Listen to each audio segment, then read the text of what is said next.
Bonsoir, bonjour, selon l'heure à laquelle vous allez lire cette vidéo.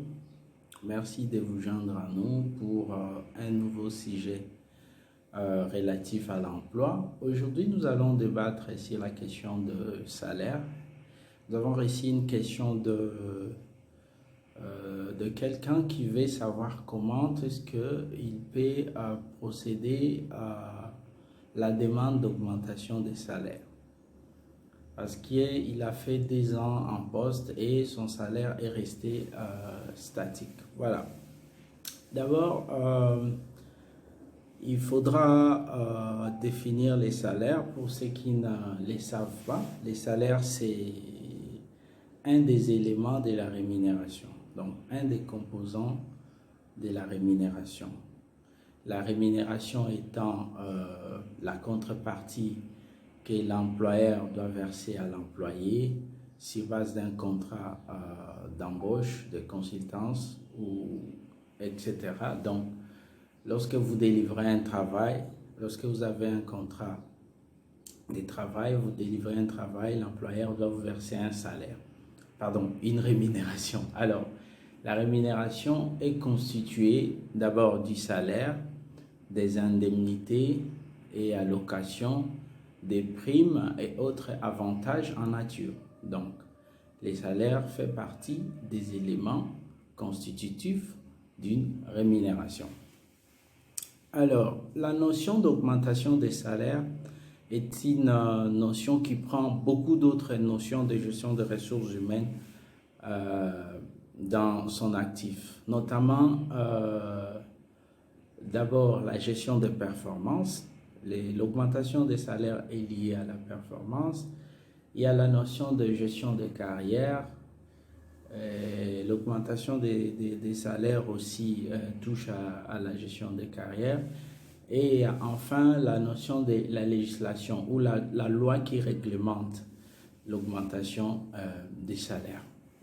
En ce qui nous concerne, en ce qui concerne les talents, pour pouvoir demander une augmentation des salaires, il faut dans votre organisation ou entreprise, vous ayez satisfait aux exigences de gestion de performance. Il y a des objectifs qui vous sont assignés et lorsque vous arrivez à atteindre ces objectifs, il y a une évaluation où on vous donne des notes par rapport au niveau, les niveaux auxquels vous avez atteint ces objectifs. J'ai oublié de dire qu'il y a d'autres employeurs qui mettent aussi la prime de performance parmi les éléments de la rémunération. Donc, si par exemple vous atteignez vos objectifs avec satisfaction, ça peut ne pas faire l'objet d'une augmentation de salaire.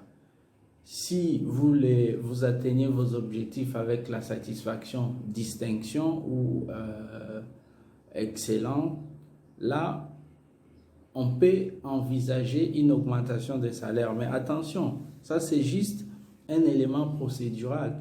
Mais ceci est soumis à la légalité. Donc nous sommes d'abord à la gestion des talents, qui est un élément qui joue en faveur de l'augmentation du salaire ou pas. Donc, j'ai bien dit que si vous avez été bien évalué, vous pouvez être éligible à une augmentation des salaires.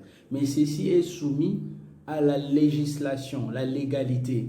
Donc, dans la légalité, nous voyons d'abord la loi, les codes du travail, et nous voyons aussi les règlements de votre organisation ou de votre entreprise. Que dit l'organisation de votre entreprise? Que dit les manuels des ressources humaines de votre organisation?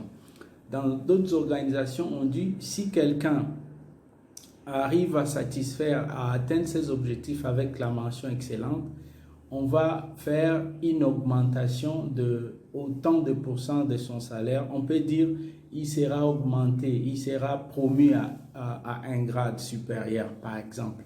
Est-ce que dans votre règlement intérieur, cette disposition est prévue? Est-ce que dans votre manuel ressources humaines, cette disposition est prévue? Si elle n'est pas prévue, vous pouvez faire une bonne performance, eh bien, vous n'aurez pas droit à l'augmentation de salaire. L'augmentation de salaire doit être d'abord en amont prévue par votre manuel ressources humaines ou par votre règlement intérieur. Ensuite, il doit faire l'objet de vos performances et à la fin, on peut dire qu'une personne est éligible. En ce qui concerne les plans de carrière, si par exemple on veut, il y a des gens qui commencent des métiers au poste de bas de l'échelle et qui montent. Moi, je connais quelqu'un qui a commencé comme journalier à l'Afra Congo et qui est aujourd'hui directeur. Il a monté les échelons, assistant, officier, senior officier, manager et aujourd'hui directeur.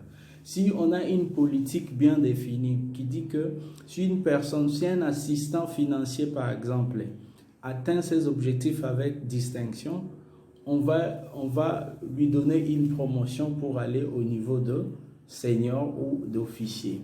Ça, c'est aussi un plan de carrière jusqu'à ce qu'un jour, la personne se retrouve à un grade aussi élevé. Ça motive aussi des gens de se donner, de bien travailler afin de bénéficier de cet avantage.